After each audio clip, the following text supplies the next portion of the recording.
Sí quedó claro de que la mujer embarazada cursa con una franca hemodilución. Es decir, aunque hay un aumento de los glóbulos rojos, está la dilución que existe en la sangre, que por lo regular la mujer embarazada, los niveles de hemoglobina pues son más bajos que las no embarazadas. Y cuando una mujer tiene menos de 11 gramos de hemoglobina, pues ya se considera que hay una anemia en esta mujer. Pero en parte esta anemia está dada por la hemodilución, digamos que es una anemia, podríamos decir, fisiológica, o una hemodilución fisiológica que hace que los niveles de hemoglobina se encuentren bajos, porque hay un mayor, aunque hay un aumento de glóbulos rojos, es mayor el aumento del volumen plasmático. Y ya vimos que el volumen sanguíneo va a aumentar, pues, en promedio mínimo 1,5 litros o más, puede aumentar 2 litros, porque aumenta, como mencionaste, un 40 o hasta más por ciento. Bueno, continuamos. Ujú. Ok. Ahora, entrando a las funciones inmunológicas, tenemos que hay una supresión de las funciones humorales, lo que va a estar permitiendo al, entre comillas, cuerpo extraño estar hospedado en el organismo. ¿Esto qué va a implicar? Implica tanto una adaptación del sistema inmune como una comunicación con la microbiota materna que se va a que se va a encontrar y una relación entre la decidua y los trofoblastos. Ahorita vamos a... Perdón, es que está la diapositiva de cambios en el cabello. Oh, ok, no sé entonces qué está pasando. A ver, permítame tantito. No sé si ya se vea. Ya. Ok, ok. Era esta. Ok, gracias. Ah, ahora tenemos que áreas del útero que antes estaban esterilizadas, ahora van a estar colonizadas por bacterias. Estas van a servir como comensales y van a tener un papel de tolerancia y un papel protector hacia demás bacterias u organismos que no sean naturales de la microbiota. Eh, Ahora, pasando al tema del sistema inmune. Eh, Nosotros como tal tenemos, cada una de nuestras células tiene un marcador específico que se llama complejo de histocompatibilidad, que es el MHC. Nosotros, cada célula que tenemos es como un sellito que comprueba que es de nuestro organismo, que es la 1A. Los trofoblastos, perdón, como, como tal, lo que hacen es mm, adaptarse y hacer uno que es el 1B. Lo que pasa con este 1B, que estos son exactamente los que secretan, bueno, no secretan, sino como que expresan en su capa, es el HLA-E, F y G. También hay otros tipos como el C, el A y el B. Lo que hace esto es cuando pasa la natural killer por esta zona trofoblástica, son captados y son reconocidos como si fueran una variación nuestra. Por lo tanto, inhibe la actividad inmune que esta natural killer tiene hacia las demás entidades que no sean propias de nuestro organismo. Um, Ahora, también hay una tolerancia hacia los linfocitos TCD4. Eh, lo que va a hacer es que la inmunidad que antes era medida por TH1 va a estar suprimida y va a ser pasada a la TH2. ¿Esto qué va a hacer? Va a hacer que vayas a haber una supresión de T auxiliares y las T citotóxicas. Y esto a su vez hace que haya una disminución de la interleuquina 2, el interferón alfa y el factor de necrosis tumoral. Como tal, lo que hace es que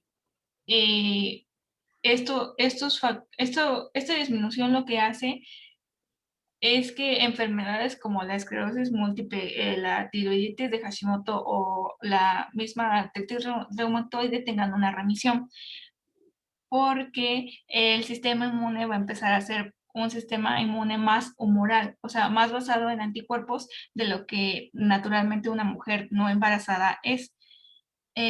Por lo mismo es que este TH2 empieza a hacer un incremento de las interleuquinas 4, 10 y 13. Hace el concepto de humoral que les acabo de explicar y por lo mismo es que enfermedades como lupus pueden llegar a manifestarse en estos pacientes. Okay. También tenemos que, por ejemplo, el moco cervical como tal va a tener un incremento del IgG y de la IgA. Y la IgG como tal puede pasar al feto, como había comentado mi compañero Harkin, mayormente en el tercer trimestre y va a ser por una inmunidad pasiva.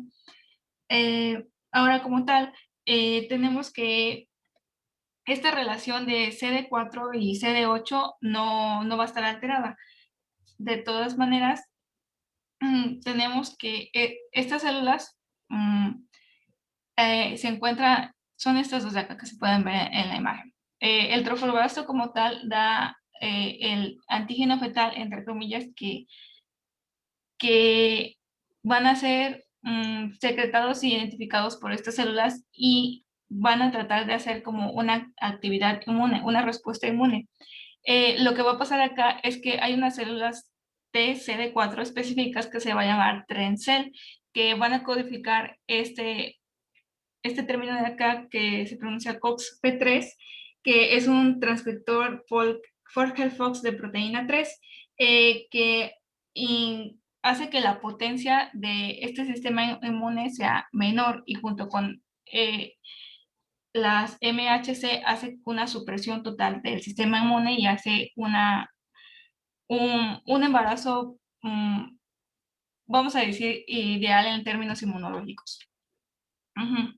Estas se van a encontrar principalmente en el segundo trimestre y van a tener una caída de cantidad a partir después del parto.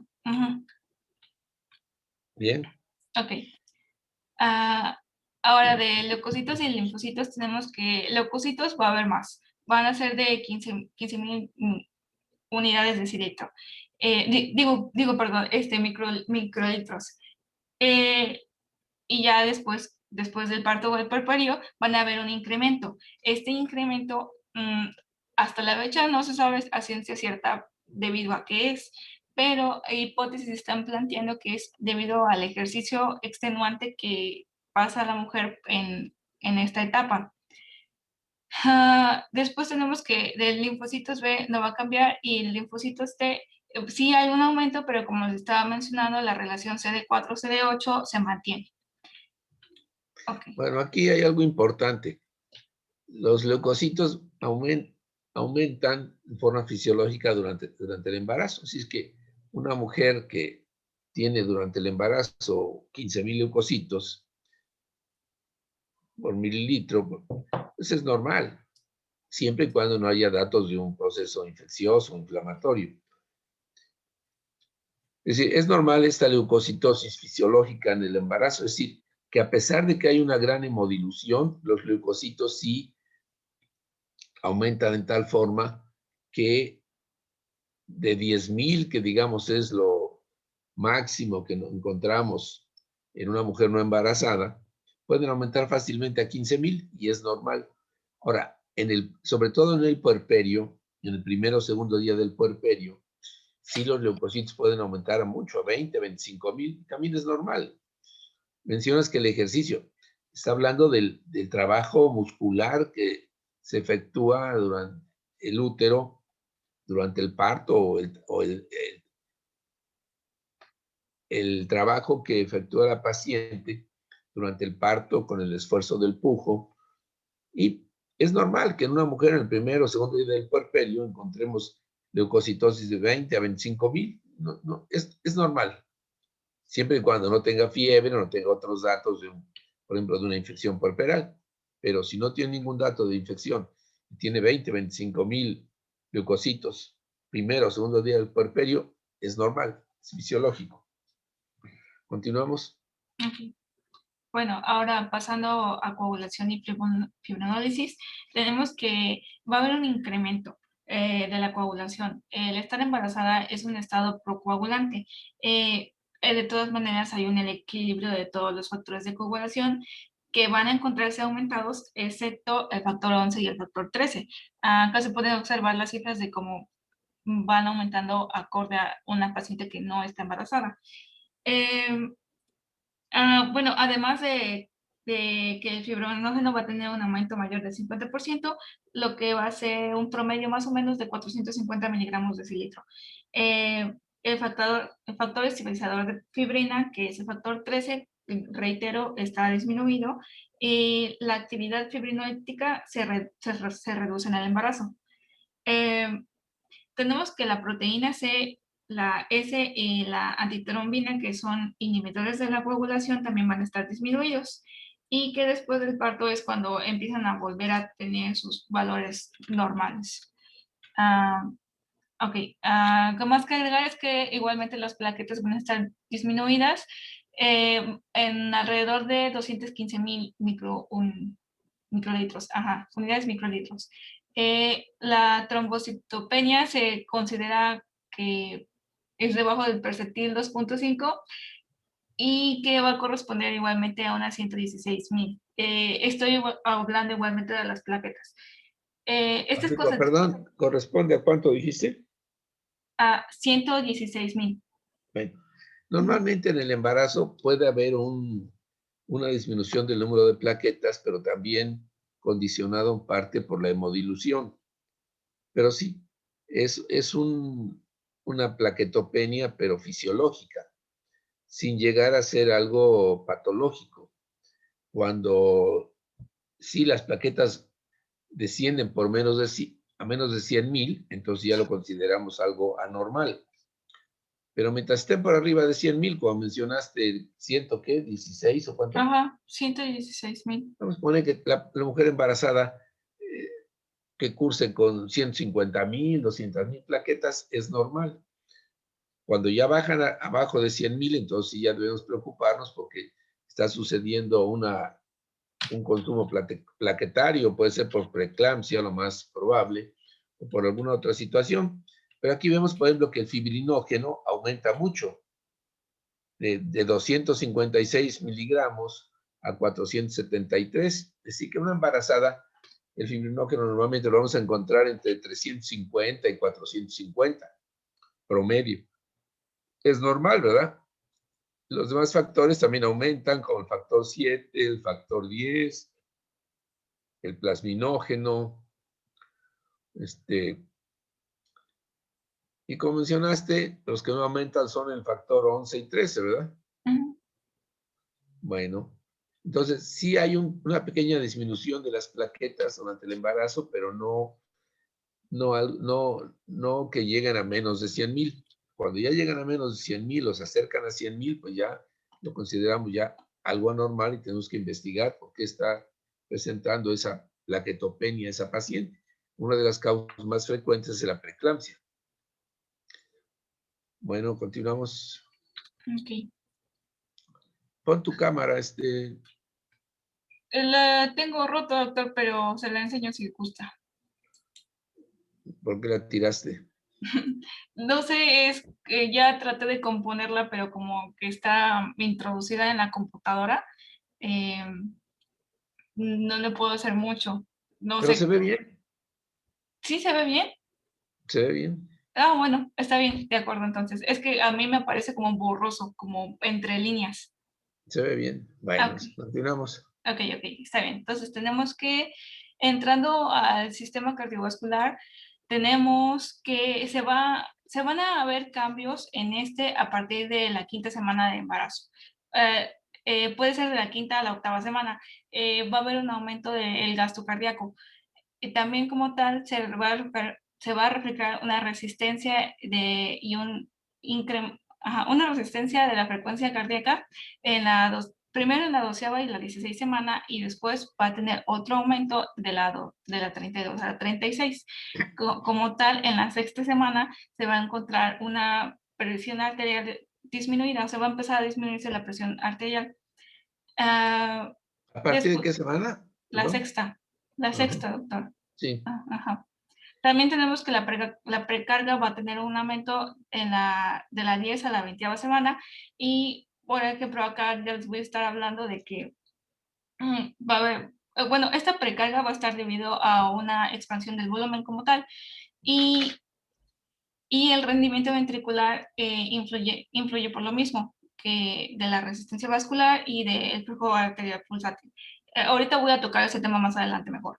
Eh, Tenemos, por ejemplo, acá en la tablita que se puede observar que el volumen sistólico del ventrículo durante el embarazo como va a estar variando porque va a tener una mayor cantidad de expulsión de sangre que va a tener.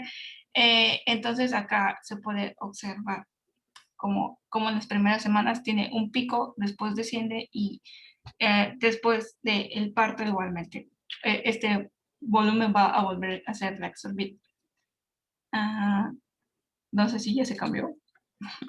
Ok, No, ok, ya. listo. Ok. Ahora tenemos del corazón. Eh, Como hemos estado viendo, el útero va a estar incrementando. Por lo mismo, todos los órganos que se encuentren y, ajá, bueno, y demás elementos van a estarse moviendo. El diafragma va a ser uno de estos. Como tal, va a encontrarse desplazado y al encontrarse desplazado cefálicamente, también va a tener el corazón en movimiento junto con este. Lo que se ha observado es que este desplazamiento del corazón es hacia la izquierda, hacia arriba y se gira sobre su propio eje horizontal. Si pueden verme entonces bien, es que yo me veo en líneas, pero si ustedes pueden verme bien, vamos a decir que este es mi puño, es mi corazón, entonces se hace a la izquierda, se voltea así y se hace hacia arriba, así, tipo así. Es decir, Entonces, se va a desplazar la punta del corazón ajá, hacia la izquierda y hacia arriba. ajá. Sí, entonces este mismo movimiento que hace va a variar en el electrocardiograma. Ahorita lo voy a mencionar bien, pero igualmente cuando es en una radiografía va a haber una silueta cardíaca más grande de la que normalmente se puede observar. No logré encontrar en internet, pero más o menos se va a ver así como la zona punteada que se ve en la imagen. Esto va a causar un derrame pericardio, pero es benigno y es fisiológico de una mujer embarazada, por si lo llegan a ver alguna vez. Bueno, más permíteme, voy a ver. Sofía, Presente, doctor. Gabriela, Presente, doctor. Yaritza, Presente, doctor. Yaritza, Jorge Luis, Presente, doctor Yaritza. sí, Presente, Jorge doctor. Luis, Presente. muy bien, Jorge Luis, a ver.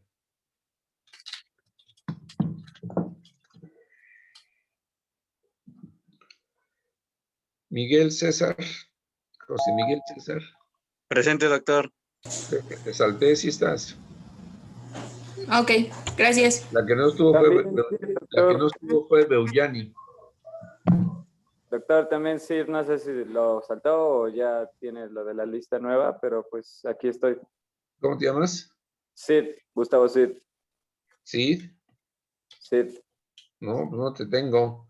Digo, tienes No. que ver eso porque yo no tengo la lista. Y es la lista Bien, oficial que me dieron. Tienes que hablar con la doctora bien, doc, gracias. para que te anoten, porque esa era la lista que me mandó Alfredo. Y no, no Bien. estás. Creo que estás en Eminus. Sí, en Eminus sí estoy, doctor, y bueno, ya lo había enseñado, pero pues Ajá. ahorita, Pero bueno, necesitas estar en la lista oficial, porque si no, el día del examen, pues no te voy a poder calificar si no estás. sí, doctor, gracias. Tienes que hablar con la doctora. Bueno, había alguno que había hecho una pregunta, pero no lo entendí muy bien si me hablaba de la presión o de la glucosa. Doctor, no sé si ya me escucha.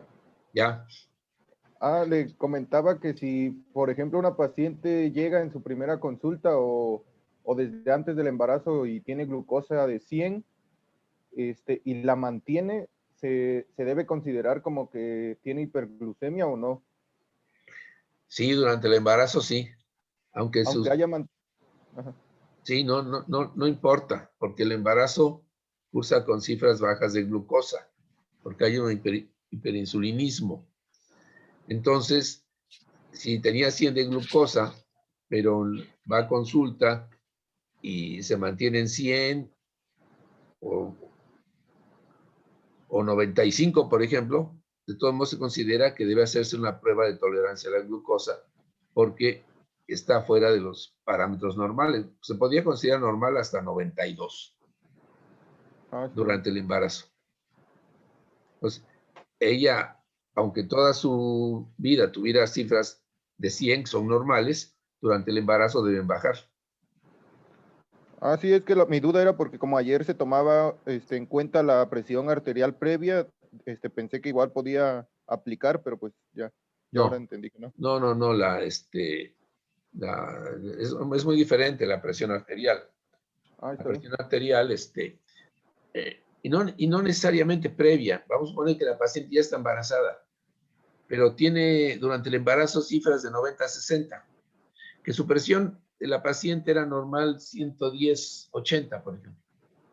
Pero durante el embarazo tiene cifras de 100, 90 a 60, 90 a 60, y de repente llega un día con 120, 80, que sí que la sistólica le subió 30 y la diastólica 20.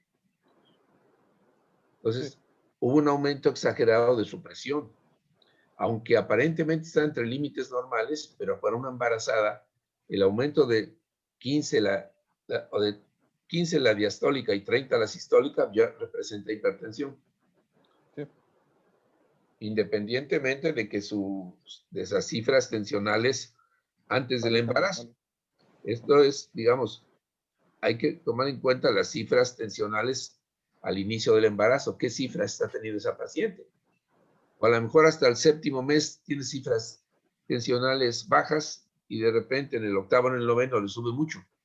Y aunque aparentemente no sea una hipertensión porque no llega a 140, 90, pero está aumentando mucho 30 la sistólica y 20 la diastólica.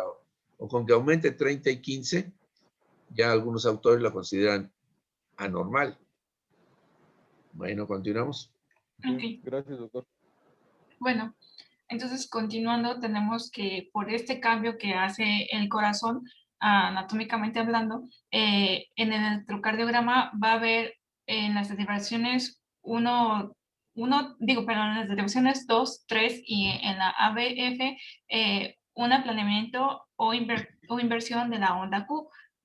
Esto es uno normal, porque igualmente no puedo encontrar un ejemplo en imagen, pero la onda Q va a estar invertida en estos, y la onda T, por su parte, va a estar igualmente aplanada o invertida en la derivación 3 y de la B1 a la B3.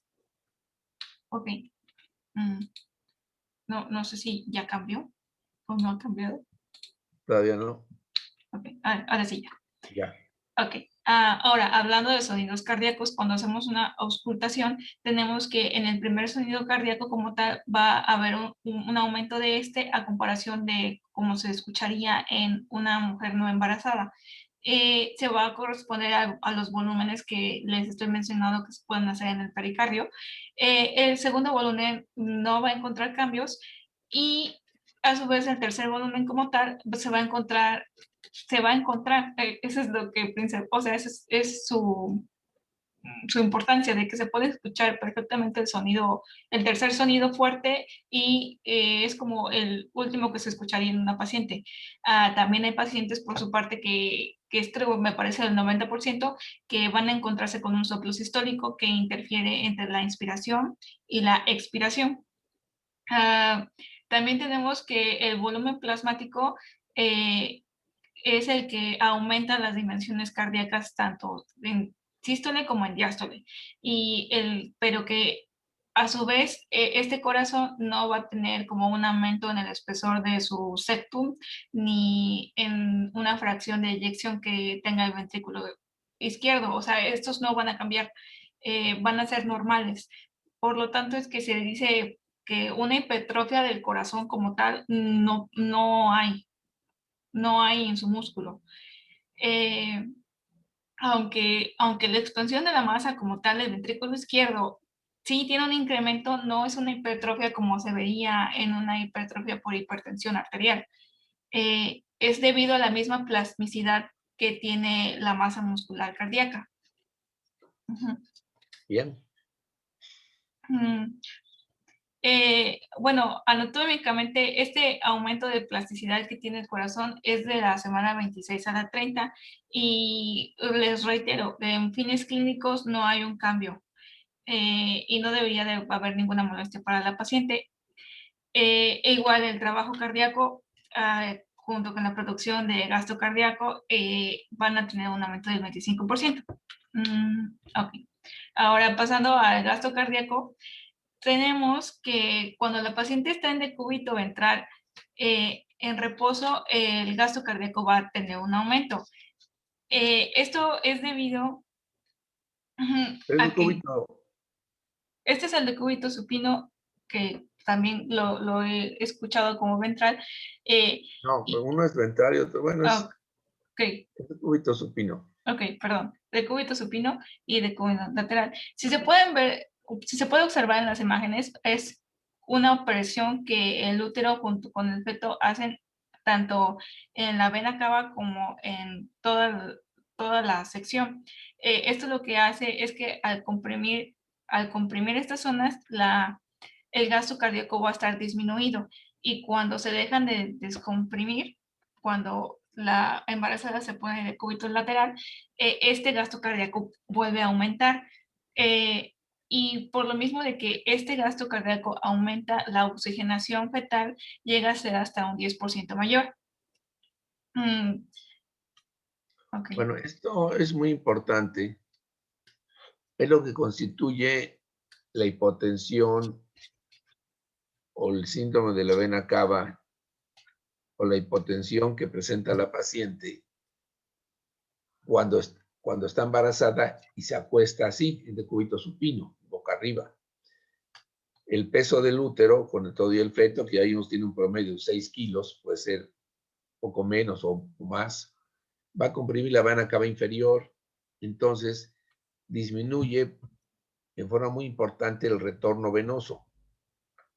Al disminuir el retorno venoso, ya no va a fluir suficiente sangre al ventrículo derecho y entonces va a haber una disminución del gasto cardíaco.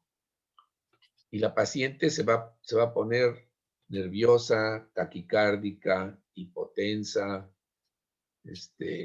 a veces hasta angustiada, que siente como que se ahoga. Por eso una embarazada, cuando, por ejemplo, va a una consulta, la tienen ahí 15, 20 minutos acostada boca arriba, de repente se levanta, se incorpora bruscamente porque dice que le falta el aire, que se siente mal. Esto es normal. Esto es normal que suceda porque hay una disminución del gasto cardíaco. Entonces, lo que se hace es pedirle a todas las embarazadas que cuando se acuesten en el decúbito lateral izquierdo. Por ejemplo, esa paciente está en decúbito lateral. Derecho. Derecho. Yo pondré la imagen que derecho. Debe de estar en el decúbito lateral izquierdo porque la vena cava pasa del lado derecho de la columna y la aorta del lado izquierdo. Bueno, la vena cava va del lado derecho de la aorta. Entonces, cuando una paciente se siente mal, o se le recomienda inclusive que cuando descanse o se acueste, siempre sea en decúbito lateral izquierdo, no en decúbito supino, ni en decúbito lateral derecho. Porque en decúbito lateral derecho todavía puede haber cierta compresión de la vena cava inferior. Esto mejora la oxigenación, aumenta el gasto cardíaco. Y esto, por eso, muchas veces lo vemos cuando hacemos una operación cesárea, en lo que la paciente ya le pusieron el bloqueo peridural y está boca arriba, pues 10, 15 minutos mientras se prepara, se hace la asepsia, antisepsia, la paciente se hipotensa mucho. Entonces, a veces en la operación cesárea tenemos que poner a la paciente del lado izquierdo, y poniendo unos cojines o del lado derecho para que esté de lado. Y a veces ocasiones me ha tocado operar así pacientes con endocúbito lateral, porque si no, la paciente se hipotensa muchísimo. Se va la presión hasta abajo y se siente muy mal. No todas, pero en algunos casos es el síndrome de hipotensión supina o de la hipotensión de la vena cava inferior, ¿verdad? O el síndrome supino. Bueno, y eso es normal. ¿Y con qué se compone la paciente? Únicamente la ponen de lado. Porque a veces dicen, señora, acuéstese, y se levanta. Acuéstese, señora. La mujer siente que se está ahogando. Siente que está ahogando. Está taquicárdica, está hipotensa, está hasta temblorosa y angustiada. Y dicen, acuéstese. La señora no se puede acostar. Se acuesta y siente mal, pues instintivamente se incorpora. Ahora la ponemos de lado. Vamos a explorarla, pero acostada del lado izquierdo. Y cesa la sintomatología por una cosa tan sencilla. Bueno, continuamos. Ok. Ahora, tenemos entonces que, esto es lo que nos estaba mencionando el doctor, nada más que estadísticamente hablando en un estudio que hizo el libro. Creo que lo único que se podría agregar, aparte de los valores que se muestran en la tabla, sería que, por ejemplo, en posición supina, la presión venosa femoral pasa de los 8 mililitros sobre mercurio a tener 24. Perdón, pero es que me marcaron para la clase de las 4. La presión arterial media en embarazadas es de 90 más o menos 6. ¿Cómo se saca la presión arterial media, Gabriela? Si no mal recuerdo, es la presión sistólica que se tomó más la diastólica entre, no recuerdo si es entre 2. Es una ecuación más o menos así. Hay dos. Una es la diferencia entre la diastólica y la sistólica.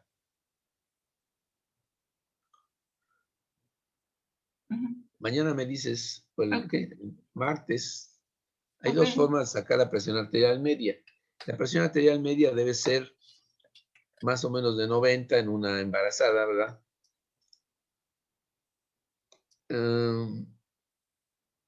La presión venosa central pues está normal.